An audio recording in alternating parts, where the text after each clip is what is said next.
Subscribe करें हमारे YouTube channel को और बेल आइकन को प्रेस करें हमारे लेटेस्ट वीडियोस को देखने के लिए।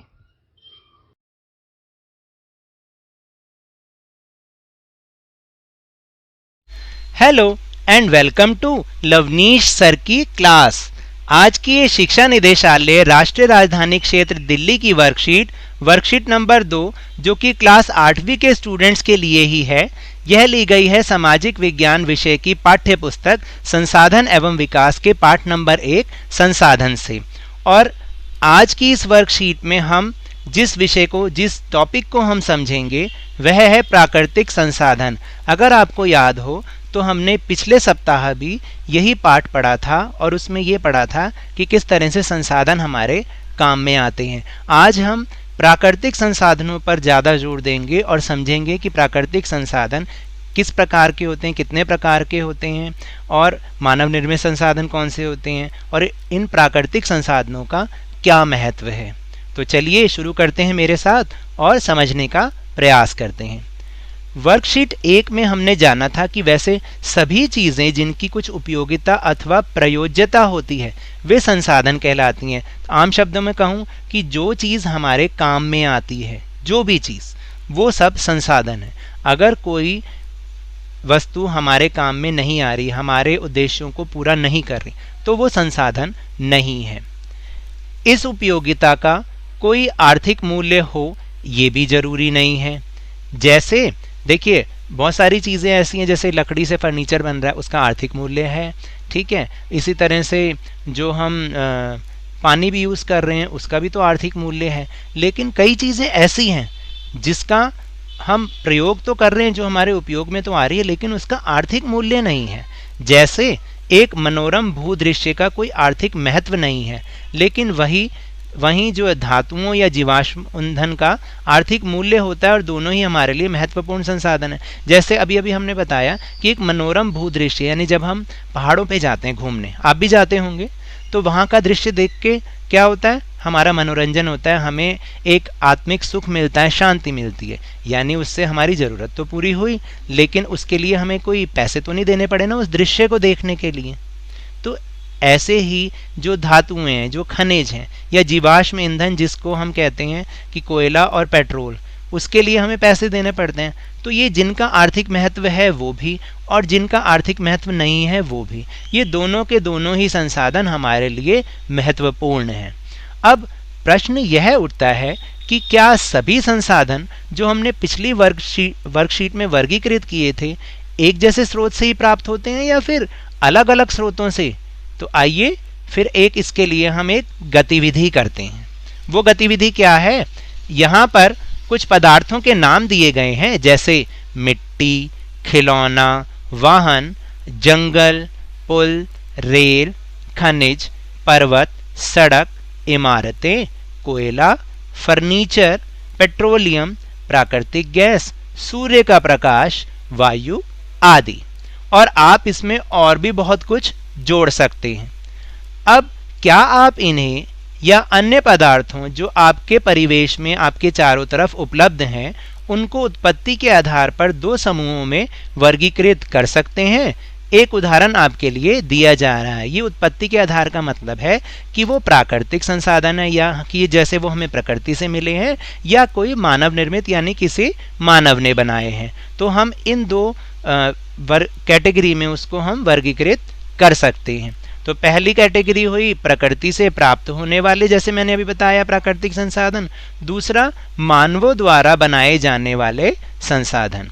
तो पहला एक तो दे दिया, इसमें मिट्टी तो प्रकृति से प्राप्त होने वाले में दे दिया और मानवों द्वारा निर्मित में खिलौना दे दिया। अभी आपको अलग अलग करके बताना है, तो मैंने थोड़ा सा करा है, लेकिन आप इसको खुद भी कर सकते हैं। आप चाहे तो यहीं पर वीडियो रोक के अपना ये काम खुद भी कर सकते हैं। फिर देखिए, जैसे प्रकृति से प्राप्त होने वाले जब हमने अलग अलग किए तो इसमें जंगल, खनिज, पर्वत, कोयला, पेट्रोलियम, प्राकृतिक गैस, वो भी तो ज़मीन के नीचे से ही मिलती है, सूर्य का प्रकाश, वायु आदि, ये तो सारे हमें प्रकृति से प्राप्त होने वाले संसाधन हैं। और मानवों द्वारा बनाए जाने वाले कौन कौन से? खिलौना, वाहन, वाहन का मतलब जो हम स्कूटर, कार, बस वगैरह चलाते हैं, पुल, पुल बनाते हैं, रेल, सड़क, इमारतें, बड़ी बड़ी इमारतें, छोटी इमारतें, जो भी फर्नीचर आदि, ये सारे मानवों द्वारा है। तो हमने इतने सारों में से इन दोनों को अब अलग अलग कर लिया। एक वो जो प्रकृति से प्राप्त होते हैं यानी प्राकृतिक संसाधन, दूसरे वो जो मानव द्वारा बनाए जाने वाले होते हैं, उन्हें हम क्या कहते हैं, मानव निर्मित संसाधन। तो अब बात करते हैं कि अब पहले कॉलम में हमारे द्वारा लिखे गए पदार्थों के बारे में क्या पता चलता है। जो हमने पहले कॉलम में लिखे प्रकृति से प्राप्त होने वालों में, तो इससे क्या पता चलता है। पहला प्रश्न, क्या ये हमारे लिए उपयोगी हैं? बिल्कुल हैं। क्या इन पदार्थों में एक जैसी ही बात है, मतलब दोनों के दोनों एक जैसे ही हैं कि वो प्रकृति का उपहार है या मानव द्वारा निर्मित हैं? ये जो पहले वाले में है वो हमारे लिए प्रकृति का एक उपहार है, जिसे प्रकृति ने हमें उपहार के स्वरूप दिया है। फिर इससे हम क्या सारांश निकाल सकते हैं, इसका मतलब इसका क्या निचोड़ निकलता है। तो इसका मतलब ये है कि कुछ पदार्थ प्रकृति द्वारा प्राप्त किए जाते हैं और जिनका उपयोग बिना किसी संशोधन के किया जाता है, वो कहलाते हैं प्राकृतिक संसाधन। कौन से संसाधन? प्राकृतिक संसाधन, क्योंकि ये हमें प्रकृति से प्राप्त होते हैं और इनमें बिना किसी चेंज के, बिना किसी बदलाव के हम इनको ऐसे के ऐसे ही यूज़ करते हैं। जैसे हवा है, अब हवा को तो हम ऐसे यूज़ करेंगे, उसको कोई और नया रूप थोड़ी दे देंगे।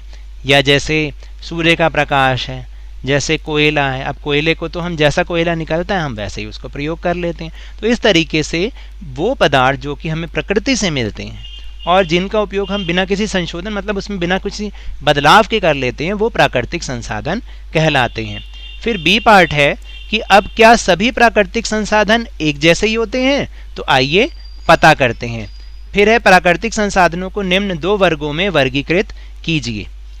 पहला वर्ग है वह पदार्थ जो प्रकृति में असीमित हैं, यानी कभी खत्म होने वाले नहीं, और जो शीघ्रता से नवीकृत भी हो जाते हैं। नवीकृत का मतलब होता है दोबारा से प्रयोग में आने योग्य हो जाते हैं। तो उनमें दो संसाधन हैं, पहला मिट्टी और दूसरा वन। देखिए मिट्टी भी आपने एक बार यूज कर ली, आप उसको दोबारा भी प्रयोग में ला सकते हैं। ऐसे ही वन होते हैं, पेड़ कटते जाते हैं और अब फिर अपने आप उनके बीज जब जमीन में गिरते हैं तो दूसरे पेड़ उगते जाते हैं और वन दोबारा से जल्दी जल्दी वो नवीकृत होते जाते हैं, यानी उपयोग करने योग्य, दोबारा से उपयोग करने योग्य वो बन जाते हैं। फिर एक पदार्थ वो होते हैं कि जिनका भंडार तो सीमित है, जिनका भंडार सीमित है और जो नवीकृत होने में भी हजारों वर्ष ले लेते हैं। यानी एक पड़े जो असीमित हैं और जल्दी से नवीकृत हो जाते हैं, दूसरे वो कि जिनका भंडार तो सीमित है यानी कभी ना कभी खत्म होगा और जो दोबारा से प्रयोग होने के लिए भी हजारों वर्ष ले लेते हैं। तो उनमें जो नाम आता है वो है खनिज। हम ज़मीन से इसको निकालते तो हैं, अब जैसे लोहा है, कोयला है, कच्चा तेल जिससे पेट्रोल बनता है, वो निकाल रहे हैं, लेकिन ये सीमित भंडार वाले संसाधन हैं और इन्हें दोबारा से नवीकृत होने में हजारों लाखों साल लग जाते हैं। तो इसलिए हमें तो इनका जो उपयोग है वो बहुत ध्यान से करना चाहिए।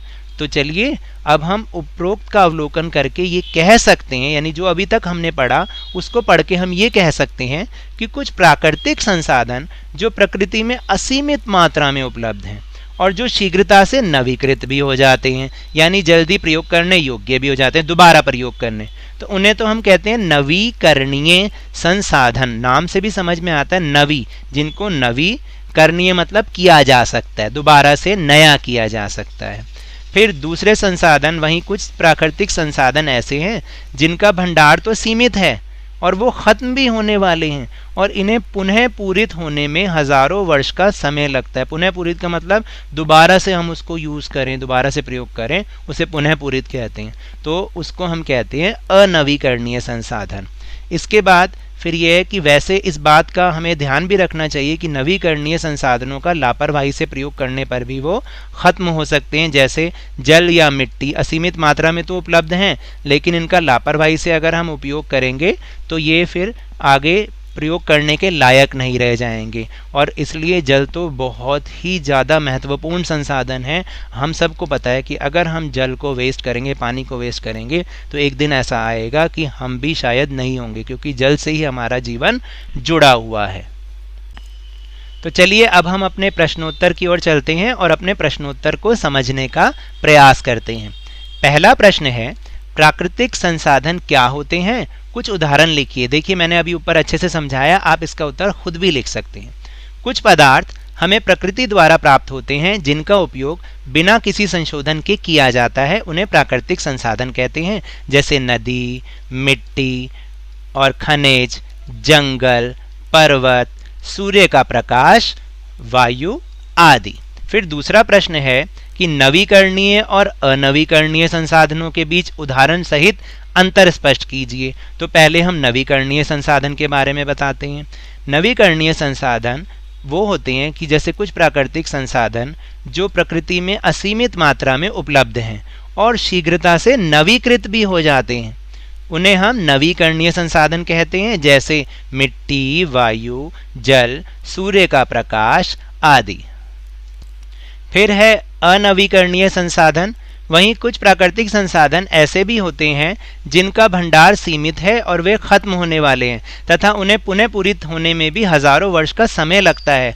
वे संसाधन अनवीकरणीय संसाधन कहलाते हैं, जैसे कोयला, पेट्रोल, खनिज आदि। फिर है तीसरा प्रश्न, निम्न प्राकृतिक संसाधनों को नवीकरणीय एवं अनवीकरणीय संसाधनों में वर्गीकृत कीजिए। और यहाँ पर बहुत सारे आपको जो है वो दे रखे हैं, ये खनिजों के नाम, जैसे कोयला, वन, लोहा, जल, सूर्य का प्रकाश, पेट्रोल, वायु। इनको आपने अलग अलग करना है कि इसमें से नवीकरणीय कौन से हैं और अनवीकरणीय कौन से हैं। तो पहले हम बात करेंगे नवीकरणीय संसाधनों की। नवीकरणीय इनमें से छाटेंगे तो हमारे सामने आएगा वन, जल, सूर्य का प्रकाश और वायु। और अनवीकरणीय छाटेंगे तो कोयला, पेट्रोल और खनिज। खनिज यानी जो जमीन के नीचे से निकाले जाते हैं। चलिए अब चलते हैं प्रश्न नंबर 4 पर, जो कि बहुत ही मजेदार है। मीठे पानी के स्रोतों के खत्म होने के बाद पृथ्वी पर जीवन विषय पर एक काल्पनिक कहानी लिखिए। काल्पनिक कहानी यानी मन गढ़ंत कहानी लिखनी है। आपको सोच के बहुत दिमाग लगा के कहानी बनानी है कि अगर मीठे पानी के स्रोत, मीठा पानी खत्म हो जाए, यानी मीठा पानी मतलब पीने का पानी खत्म हो जाए, तो पृथ्वी पर कैसा जीवन होगा। तो मैंने तो यहाँ पर एक काल्पनिक कहानी बनाई, एक सजेशन है। आप भी ऐसी ही कोई कहानी या अपने मन से कोई कहानी बना सकते हैं। तो चलिए शुरू करते हैं। उत्तर, राहुल नाम का एक लड़का था। वह दिल्ली में रहता था और कक्षा 8वीं में पढ़ता था। प्लीज़ अगर किसी का नाम राहुल हो तो बुरा मत माने, क्योंकि ये सिर्फ एक काल्पनिक कहानी है। राहुल की एक आदत थी कि वह पानी बहुत बर्बाद करता था। उसके मित्रों ने, उसके अध्यापकों ने, उसके माता पिता ने बहुत बार समझाया, पर उसकी समझ में नहीं आया। एक रात में वह आराम से सो रहा था। रात को उसने एक भयानक सपना देखा। सपने में देखा कि वह सन 2050 में पहुंच गया है। उस समय की सुबह जब वो सोकर उठा तो उसने देखा बाहर सब लोग प्यास से मर रहे हैं। सभी पेड़ पौधे मुरझाकर टूट टूट कर नीचे गिर गए हैं। हर तरफ लोग चिल्ला रहे हैं, पानी पानी पानी। तो उसे ये दृश्य बहुत ही डरावना लगा। तो उसने एक व्यक्ति से पूछा, भाई क्या हुआ? तो उसने कहा कि पीने का तो सारा पानी ही खत्म हो गया। हमने समुद्र के पानी को पीने की कोशिश की तो वह भी बहुत खारा था। अब हम क्या करेंगे, ये सोचकर सभी परेशान हो रहे थे। अब तो राहुल को भी डर लगने लगा और प्यास भी लगने लग गई। ऐसा तो आपके साथ भी होता होगा कि जब कुछ मुसीबत आती है तो आपको भी और ज़्यादा तनाव होना शुरू हो जाता है। तब राहुल को एहसास हुआ कि मैंने पानी बहुत बर्बाद किया और मेरे जैसे और भी तो लोग होंगे जो ऐसे ही पानी को बर्बाद करते होंगे। अब उसकी समझ में आ गया कि हमें पानी बर्बाद नहीं करना चाहिए और तभी उसकी आंख खुल गई। उसने देखा, अरे ये तो एक सपना था। अब उसकी समझ में आ चुका था कि हमें पानी की एक भी बूंद बर्बाद नहीं करनी चाहिए। तो ये तो थी हमारी आज की वर्कशीट। अगर आपको मेरे इस तरह समझाने से थोड़ा सा भी समझ में आया हो तो इस चैनल को ज़्यादा से ज़्यादा सब्सक्राइब कीजिए, लाइक कीजिए और बहुत ही ज़्यादा शेयर कीजिए और मेरे साथ इसी तरह वर्कशीट को समझते रहिए, लेकिन ध्यान और मन लगाकर ज़रूर पढ़ते रहिए। धन्यवाद।